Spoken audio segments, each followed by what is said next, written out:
నువ్వు ఎంత సుందరంగా దేహో దేవాలయ ప్రోక్తః ఈ దేహం దేవాలయం రా అన్నాడు.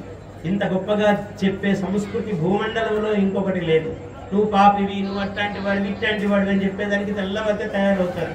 కానీ నీకేం పాపం లేదు, నీ దేహం దేవాలయం రా అన్నాడు. మరి ఏమిటయ్యా దేవాలయం అయితే ఎట్లా? దేహో దేవాలయ ప్రోక్తః జీవో దేవ సనాతన. నీ దేహంలో ఉన్న ఈ జీవుడు ఎవడైతే ఉన్నాడో వీడు సనాతనమైన దేవుడురా. వీడు ఇప్పటివాడు కాదు, ఇప్పుడు ఈ వేషం వేసుకున్నాడు. ఇంకో 50 ఏళ్ళు గడిచేటప్పటికీ ఇంకో రూపంతో వస్తాడు వాడు. మా తాతగారి పేరే పెట్టామండి, వీళ్ళ నాన్నగారి పేరే వీడికి పెట్టామండి అంటుంటారు. మళ్ళీ అదే పేరుతో మనవడు వస్తాడు, ముని మనవడు వస్తాడు. ఇదే కాదు, ఇంకెన్నో రూపాలు. అందువల్ల దేహో దేవాలయ ప్రోక్తః జీవో దేవ సనాతన శరేత్ అజ్ఞాన నిర్మాల్యం. ముందు రోజు శివుడికి పెట్టిన పూలు ఎడమ వైపుకు తీసేయాలి.